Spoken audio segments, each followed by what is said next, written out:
Namaste, hello, and greetings. My name is Dr. Sushma Taylor. I'm the Executive Director of CenterPoint Incorporated in California, United States. I'm also the President of the World Federation of Therapeutic Communities. My co-facilitator for the training is Mr. Sandeep Verma, the Chief Executive of the program Staying Out in New York. We are delighted to be here in India to provide training for Indian participants at the special request of Dr. Rajesh Kumar, the Executive Director of SPYM. We're really grateful to Dr. Kumar for thinking of us for this training. The World Federation of Therapeutic Communities is a multi-nation member organization.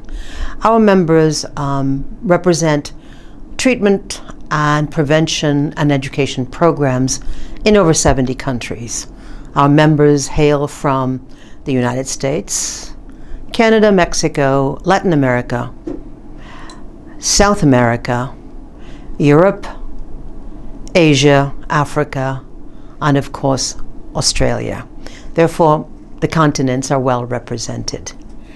The training modules that we have been privileged to provide have been developed over the course of many decades by many pioneers, researchers, practitioners who have helped to create the evolution of the therapeutic community model that exists today.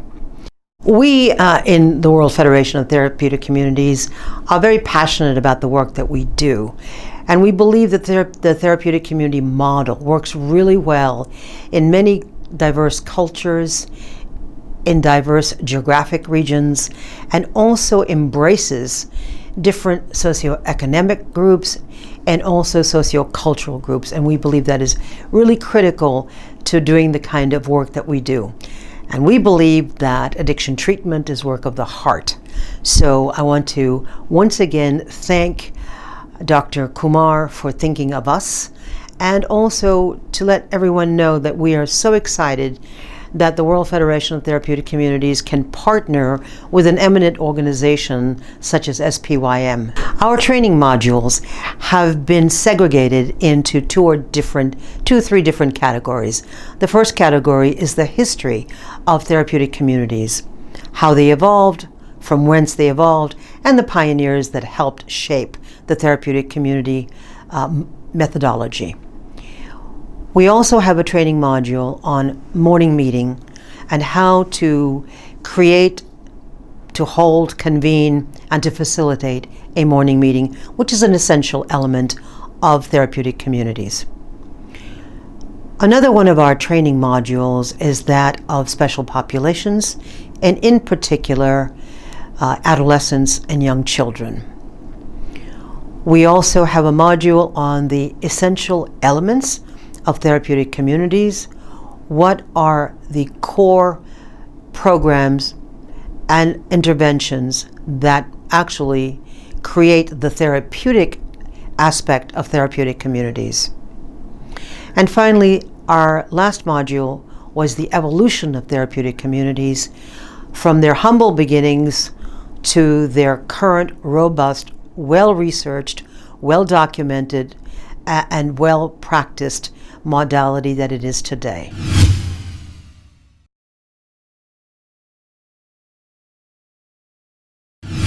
The idea behind these sessions was really to make sure that we all are on the same page, we're operating from a point of consistency, that we have the same information about therapeutic communities, which is a global standard of what the TC should be operating under, that we're taking away the myths of TC programs that we're hitting people and making them do work and doing other things like that, and trying to get collectively all of us on the same page. One of the important things is that if you're going to practice a specific model like TC, that you have consistency and the same information being given to all of the folks that are in charge of the different programs. I also wanted to say that this is a very cost-effective model. And the hope was that when you go back home, that you will start training your staff and your colleagues on some of these methods, so that we are actually trying to create some trainers of trainers. Okay, and it's the hope that we'll have a core group that'd be interested in learning, the methods, and refining the methodology. So when you go back, you become experts in your community. That's the hope. This methodology, as I said, is very cost effective. It does not cost a lot of money. It really doesn't. I mean, we all started on a shoestring. Hardly any money at all. We didn't have money to hire a lot of counselors or therapists or doctors or physicians. We did it because this was a way to reach a maximum number of people with the limited resources that we had. And that's what you guys can do. And that's why the ministry was very eager to have us come in and to provide the training for all of you so you could go back and implement. And I promised her I would be back if needed and requested. We'll talk about the research to support therapeutic communities later, or even tomorrow. I thought that it was important that we continue to talk about the essential elements of a therapeutic community, right? So we can go a little bit more through that. So we'll just pivot a little bit based on our conversation. All right, so we're going to continue with the training from now until what was on your schedule to the 3:15 tea break. We will talk about the different perspectives, building on the information that Dr. Taylor talked about this morning, with how the therapeutic community views individuals, the person, their problems, and what some of the solutions are. Okay, and I think that that's important. I use the word disorder, right? So we know that substance use disorder is current vernacular that a lot of different organizations use, right? Is that correct? Yes. And that's a common way of viewing it versus using the word either disease or using the word deficit. Many people prefer not to use the word addict or abuser anymore, but rather a person who has a disorder, right? And so emphasizing the issue of person first, rather than someone who is sick or somehow has something that was gone to them, right? What we're saying very importantly is that this disorder involves the whole person, right? Not just the use of drugs, but the whole person, which includes their values, their beliefs, and their personality, right? We're saying that the issues are with their feelings and behavior. Feelings and behavior, which I'm paralleling with mood and conduct. What do I mean by conduct? How someone behaves, right? How someone carries themselves. How do they carry themselves, right? And the TC is specific that your attitude is as it is interpreted by the group. Okay? So understand that in the therapeutic community process, the group is a very primary thing, and we're going to talk quite a bit between today and tomorrow about groups, about phases of groups, how to facilitate groups, because in addition, group treatment is a very cost-effective approach to providing services. On top of that, it also happens to be very effective. It right? has its own dynamics. It has its own dynamics, yes. Correct, okay? But understand that in the TC process, we're saying that the problem is not the drugs. Is everybody with me on that? Yeah. Right? The problem lies within the individual person, okay? Yes. This is a very different perspective than a medical model of treatment, which might say, and I'm not criticizing, I think that there's lots of solutions for this issue, right? But we also know that in a TC approach, we cannot just singularly talk about the use of a substance and tell the person that, well, you discontinue the use of that substance and you're okay. No. We know already that that's not true, because even as we talked this morning, we said that individuals who come to your centers have multiple life deficits, right? Yes. Not just the use of drugs.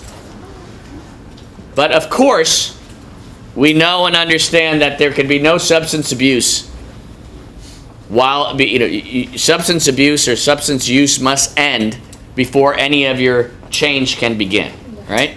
Somebody asked me the question during the break of, well, what happens if in your center people try to bring or introduce drugs into the center? Does that ever happen? Yes. Right? It happens. It happens in the U.S. too, by the way. Okay? This is not an exclusive problem. If you have a bunch of people living together in the same environment with common problems, it's not unusual that someone will try to introduce a substance or a drug into that environment. All right, and we're going to talk in a little bit about what some of the response has to be for that. All right, but you absolutely have to have a drug-free environment where people are not using, so that the psychological growth can begin to occur. In the TC, you're saying that your behavior and your conduct are primary things that we're focusing on. Substance use is an issue, but not the main issue, right? So you can apply even TC approaches to criminal justice populations, to other forms of behavioral issues that people have, even outside of substance abuse. I just want you to read through this list, and I'm not going to read it for you, okay? But somebody this morning said, well, the folks that we deal with, they're not honest. Oh, they have a problem with authority. They feel victimized. Did somebody over here said that, right? The problem is outside of myself, right? They have low self-esteem, the inability to delay gratification, right? So this is how a therapeutic community, these are individuals who present for treatment in therapeutic communities, have these 12 or so problems. This is a common thread across therapeutic communities around the world, okay? Individuals that lack impulse control, that have low self-esteem, cannot cope with their feelings, they're manipulative, have entitlement attitudes, feelings of victimization. These are all personality characteristics, right? Does this look like anybody that you ever deal with in your centers? Yes. Yes. Like who? Like everybody, right? Okay. So that's important. Please note that none of these things say drug addict. Not one of them. So what I'm trying to articulate to you is move the addiction to the side momentarily. Just put it in the parking lot. And look at the person in terms of these 10 or 11 or 12 personality characteristics and say, your focus of treatment is on these issues. And the therapeutic community process helps individuals with these issues. Hopefully then, maybe people don't want to use afterward. But the drug and the use of the drug singularly is not the primary concern. And if you can affect change in some of these areas, right, you probably did a really good job. All right, so how does a therapeutic community view recovery, right? So we're saying in order for a person to be in recovery, again, I'm not using drug-free. To me, that's understood. You cannot use drugs or alcohol and be in recovery. You can't have a therapeutic community that allows drug or alcohol use to take place within its environment. You have to have a strong standard, and I think Dr. Taylor mentioned this morning that people have to feel physical and psychological safety, right? I think everybody might be familiar with this Maslow's hierarchy of needs, right? Right? So you have physical and psychological needs are very much the beginning of those. So you have to have a drug-free environment in order to facilitate this change, right?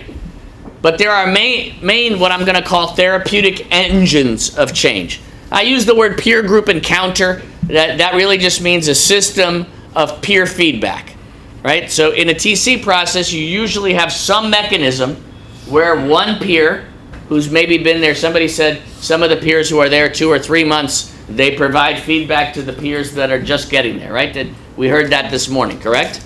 Right. So that's the system where I'm saying you have a formalized process for peers to give feedback to each other. All right. And then secondarily, you have a system of a hierarchy within a TC.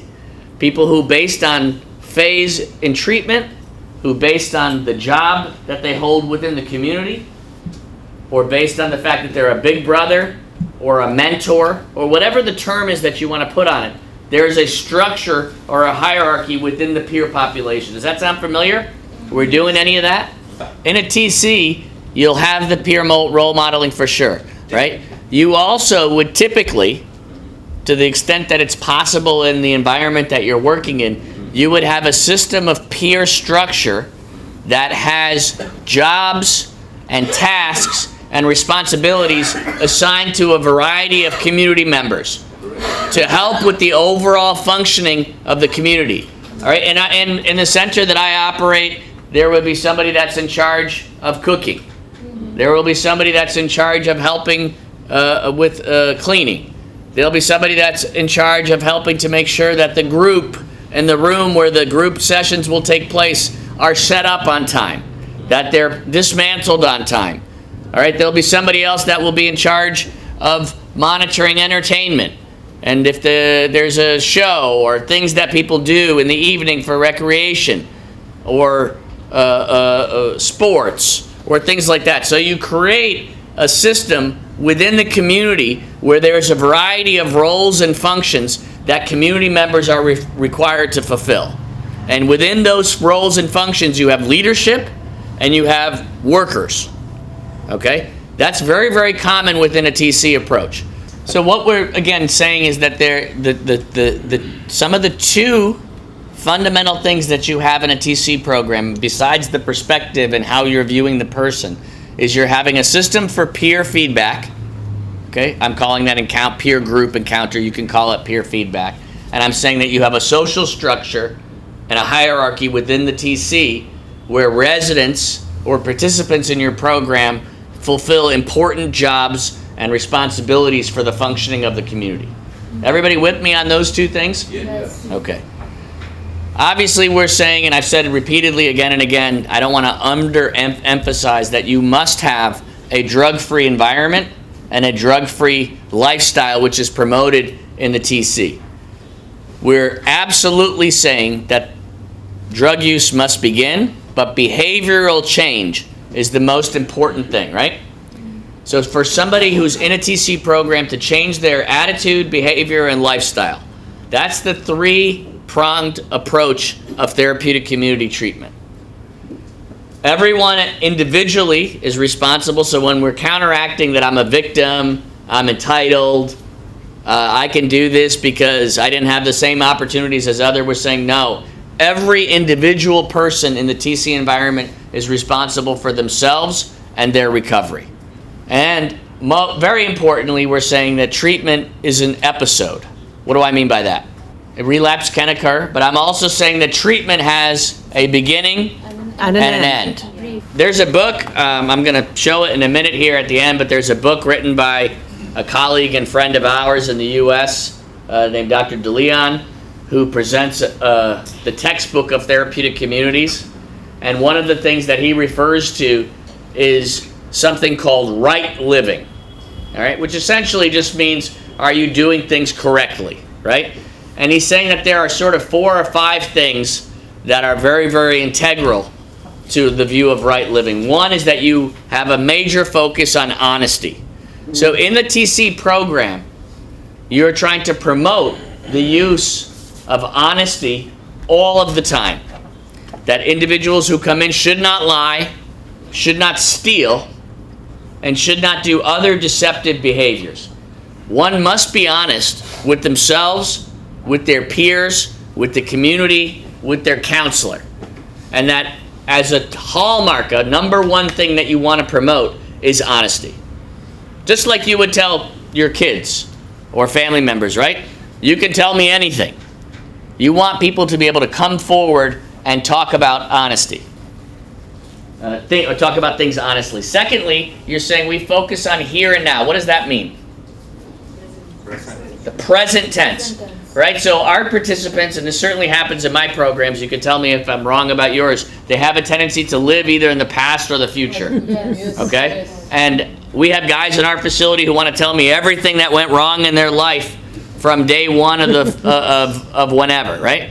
and this happened to me, and that happened to me, and I was here, and my mother did this to me, and then I went to jail, and then I had a friend named Rod, and Rod told me this, and you know what? It doesn't matter. If you're here, and you're here now in the TC environment, I want to focus on who you are and what you do today. And the environment in a TC process presents opportunities for people to present the same behaviors that they might have presented before they came. Like immaturity, feelings of victimization, sense of entitlement, that list of 12 things that we talked about before. They will all show those things within the program. So it is here and now, right? We're valuing social responsibility within the TC. What do I mean by that? In order to do that, they first have to be responsible within the treatment center, right? So we don't want to have this distinction that when you leave here, you should do this. We should say, while you're here, you can practice social responsibility. One of the tenets of social responsibility was discussed before, that you would care about and be concerned about other people who live in your community, right? So the TC community is a microcosm or a representative of what the larger community and society would be, right? So if you could be concerned about your peers in a TC community, if you could be honest with your peers in the TC community, if you have a job that you can do in the TC community and you do it well with pride and with quality and you want people to respond to you, those are characteristics that are transferable when you leave the environment, right? And those are great things to have, by the way. If you care about your environment, is like one of the things that most of our participants don't have when they get there. Right? Certainly that's true in the U.S. and true in our programs where people are not concerned with society, with their environment, with crimes or cleanliness or a whole host of other things, right? And I don't think that it's going to be that much different. You have responsible concern, meaning that you should be concerned for other people who live in your community, right? So that was discussed before, right? You're saying people who are there 2 months and 3 months or whatever ought to be concerned about people who are there newer. And that's part of the recovery process. All right, and then very importantly in a TC program, we're saying as you're getting peer feedback, you are what others perceive you to be. Okay? That's important in a TC process. So if you have a system where everybody's giving feedback to me and everybody tells me that they see something wrong, as a counselor you're saying, hey, listen, you know, there's 25 people in this community and 24 of them think that this is wrong with you. Okay? You know, it's something that you're going to have to take a look at, right? And you're going to have to see if that's something that you can change and that you can internalize. All right, when I say that there's this term we said before, and again, I'm going to show you the book by Dr. DeLeon in a minute, but understand that there's a concept in TCs which is called community as method. Has anybody ever heard that before? And it's okay if you haven't, that's okay. Right, so we said earlier today that, well, a doctor-patient relationship is one thing, right? That's the healer is the doctor, the patient is the recipient. What we're saying is that the community and the TC community is the healer of all issues related to the community. And some of the ways that we do that is that we have membership, the members of the community are role models. You said that before. We have a use of membership feedback, so people can provide feedback to each other. We have participant roles. Somebody's in charge of kitchen. Somebody's in charge of laundry. Somebody's in charge of another aspect of the community. These are all things that you can do, right? We're using collective formats as a method for change. What is a collective format, right? A group. A group is a collective format, all right? And you have systems, you have structures, you have relationships. Those are all ways that people respond. So when I use the word community as method, that was a term that he made up. I think it represents that you're really trying to focus as a counselor, as a practitioner in a TC. You're not just focused on one individual person. You should always be observing the health and the functioning of the whole environment, right? And is your environment clean? Is the environment free of drugs? Is the environment free of violence? Intimidation? Do participants have psychological and physical safety? Okay? These are all things that you're evaluating as a TC practitioner, right? Not just does Sushma having a bad day. And that's my person, so I'm going to come and talk to her and find out how she's doing. But I ignore that people are bringing drugs into the center, right? So community as method is that you are in charge and responsible for the whole environment. And if the environment is healthy, then it provides a mechanism and an atmosphere for healing for everybody that's in the environment. So some of the essential elements of a TC program, when I'm saying community separateness. So if you have a jail or a prison or a large institution and you're operating a TC program, you must have a separate environment for the TC program. All right? That's number one. In there you have an environment which is related to a community. So like I said this morning, hey, what do you see in a classroom? And people said, well, you'll see artwork, you see the alphabet, you see reading, right? So what should you see in a TC environment? Inspirational messages, right? So you have an environment which is conducive to learning, right? And you have an environment that reflects the therapeutic activity which takes place within the environment. And if you don't have that, you ought to start it as soon as you can, because when we say classroom, and everybody could clearly describe what a classroom, I mean, everybody gave me the answers that what you see in a classroom. You have to parallel that and think the TC is a learning environment. All learning environments have elements of that on visual display. Why? Because people are also visual learners, right? It's not just the instruction that takes place in the group setting, but the whole atmosphere and whole environment represents that this is a place for learning and change. So some of the other things that you have in a TC besides the environment is you have activities which have the whole person or the whole community involved. All right? In our programs, we have something called a morning meeting, which takes place every morning at the beginning of the day. We also have an evening meeting, which takes place at the end of the day. And those are different things that are announced, and we're going to cover some of that today. And then we have different groups and community activities throughout the course of the day. You have peers that are involved and referred to as community members, and staff are also community members. In a TC program, you also have a very highly structured day. In one of our sessions before the end of the day tomorrow, we're going to show you some samples of what a TC program day would look like. But typically, it is from morning, early in the morning, and is broken out throughout the course of the day until the evening, and essentially tells participants what activities are taking place during the course of the day. From a morning group session to classroom teaching, if there's education, lunchtime, peer feedback group, recreation, AA meeting, bedtime, time for your light to be out, right? So you have everything from breakfast through the time that they go to sleep, and all of that is specified on a day-by-day basis, and Saturday, Sunday may be different. In most of our programs, we also have what's called a resident Bill of Rights. Okay? It's a Bill of Rights that they have, which tells them what they're entitled to. And part of the Bill of Rights is, I'm entitled to being treated in a humane, dignified, respectful way. So just some of the things. Also, we have what they call guidelines for the residents. It's called the Residents Rule Book, what they can do and cannot do. So those are manuals we give to everybody who comes in as soon as they come in. It spells out the expectations of behavior from them, and also it spells out what we will be giving to them. It's like a mutual contract. You are here, you will get this from us. This is how we would like you to respond. So that's really important. When I say contract, it's an implied contract. Yes. It's a therapeutic contract. It is not a legal document. It's a therapeutic contract. Look, most of the professionals who are here, psychiatrists, social workers, you do a treatment plan, do you not?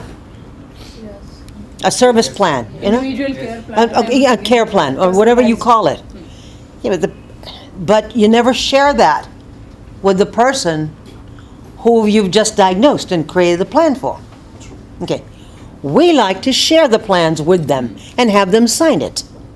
Okay. That mutual process of telling them what we are going to do for them and they sign off on it, that is a therapeutic contract. It's a therapeutic alliance. We tell them While you are here, these are your rights, these are your obligations. And this is how we will fulfill our obligation. It's a mutual pact. You can call it whatever you like, we call it therapeutic contract.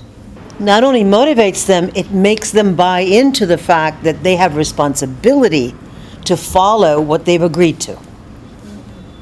Because it's written out, you sign it, they sign it, and they have a copy of it. So those are some of the things where we suggest that when you do those kinds of things, this is a very small effort on your part. Very small. It'll probably take you, 10 minutes to do just that little therapeutic alliance, but it will really give you huge benefits and results. And from time to time, you can say, how are you doing on your therapeutic contract? Please evaluate. And you ask them to evaluate their own progress. Now, obviously, that doesn't work as well with very young children. That doesn't, but you have to modify it. But even with young children, you can give them something simple. What's your lesson of today? I don't mean the book lesson, but what's your lesson of today? What do you wish to learn today? It's very simple.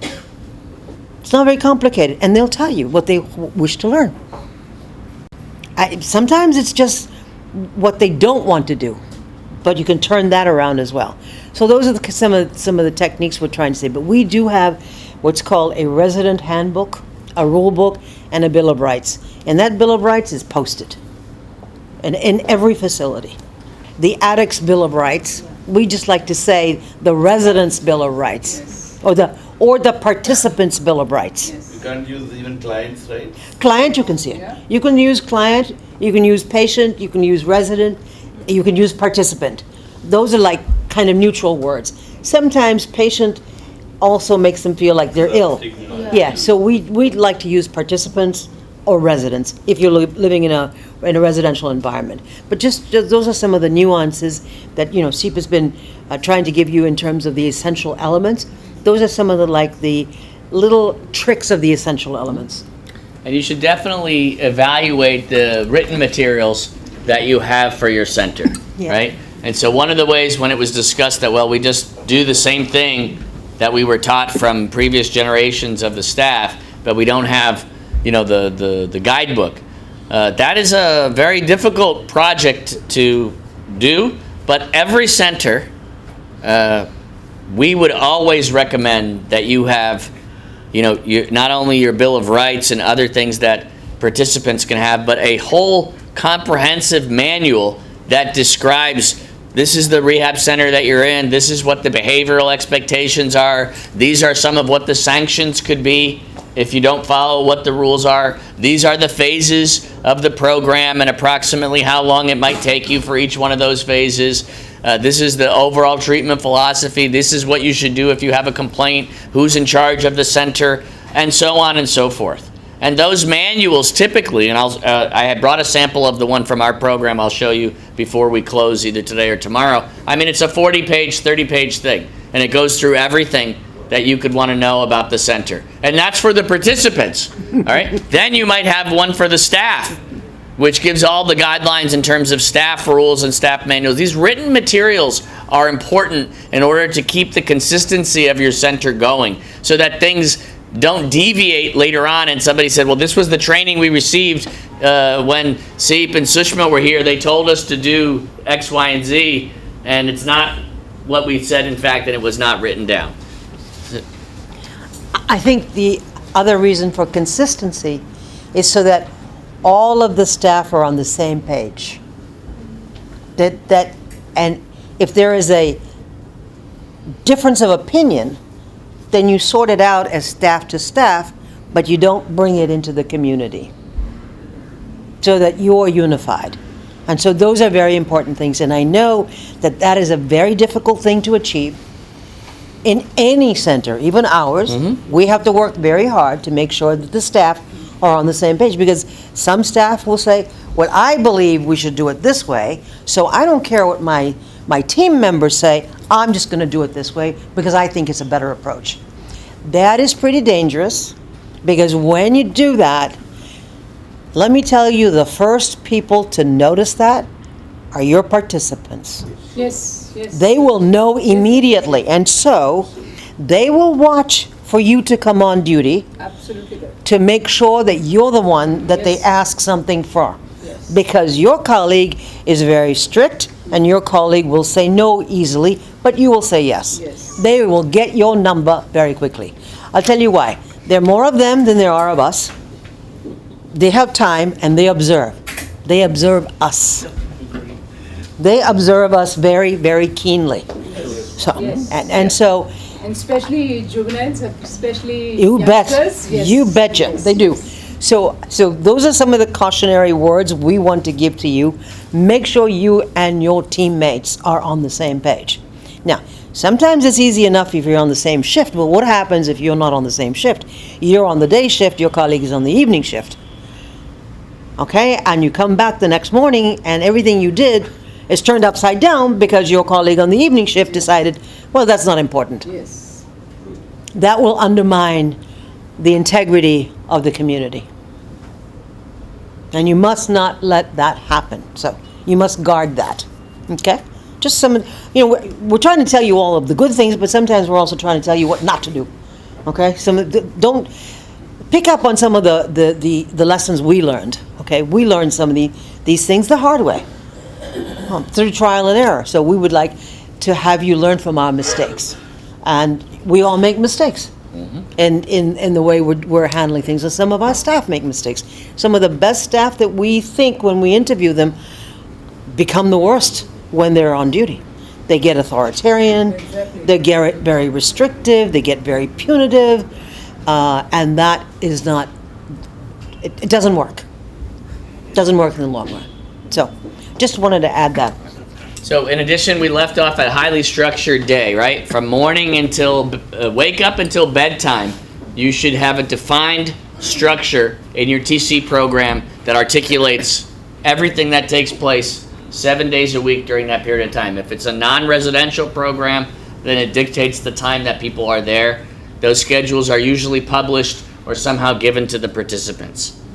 All right, and then lastly, you have a phase format. We're going to talk about that again extensively. But all learning being all learning being cumulative, you can understand that there would be phase 1, 2, 3.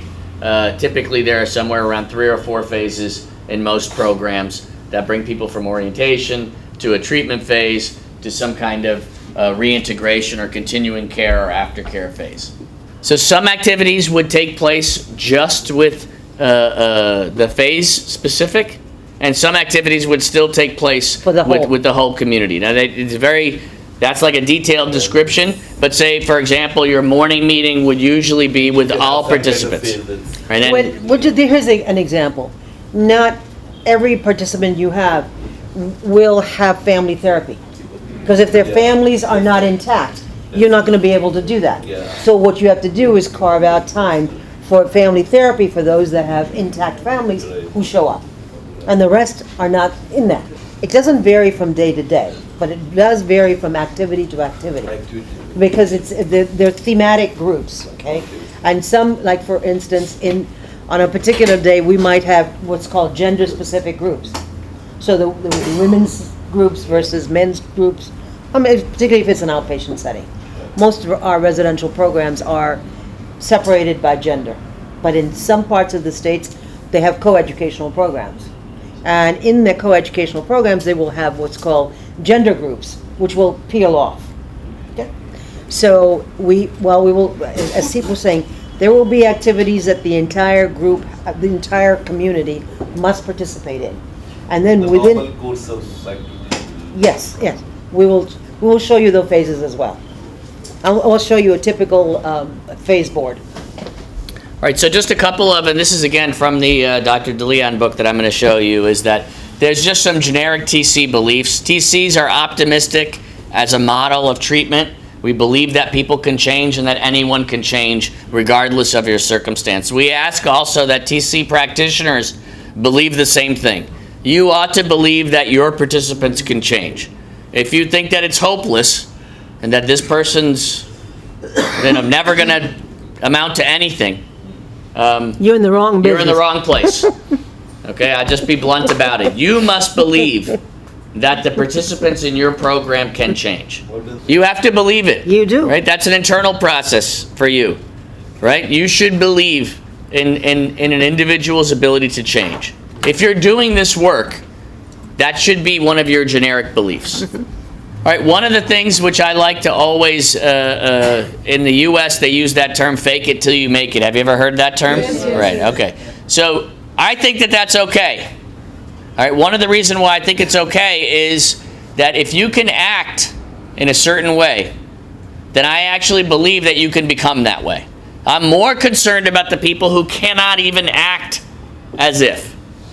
If you can act as if, you can become as if. All right, that's a generic approach. And again, we're using feedback. TCs are built on continuous feedback from staff to participant, participant to participant, big brother to little brother, the cook to the worker. All of this is going on in a TC day on a continuous basis. All right? You have the generic activities that take place in a TC. We're going to come back and talk about some of these, but you have emotional, psychological, ethical activities, and behavior shaping. All right, behavior shaping is an important activity. It requires a little bit more discussion, so we'll come back to that. When I say the TC environment as a teacher, we talked about that. Groups are a primary method of change.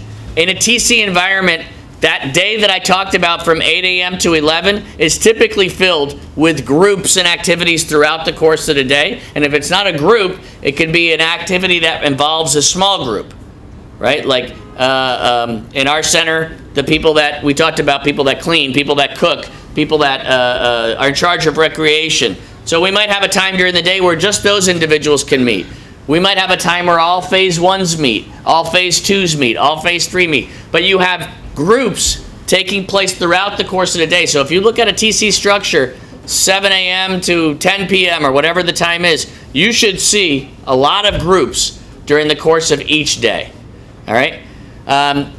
We said that community members should learn through their universal condition. What do I mean by that? That's kind of a weird thing to say. That sounds weird, right? A universal condition. What I'm saying is that no one is different than the other person. If you use alcohol, if you use cocaine, if you use heroin, if you had an intact family, if your family was not intact, whatever it is, guess what? It doesn't matter. If you're here in our center, we can then treat you the same. This is something that participants do often to differentiate themselves from somebody else, right? In our centers, what they do is say, well, I didn't use heroin, but I used only alcohol, so I'm not as bad as this person. I have a family which is, they're paying for my treatment here. This other person, they're on government assistance. So I'm better than that person. And what we want to say in the TC is, hey, you know what? You're all the same. You are a community member in this TC process. And don't allow the participants to differentiate themselves. That's an unhealthy dynamic in a TC in a community setting. And a variety of the TC activities have conduct and behavior being emphasized. So how someone behaves, how they talk, how they speak, how they interact, all of that is a continuous emphasis in the TC program. All right, so I'm just shifting for a second to say, well, what are some of the goals that you have in a TC, right?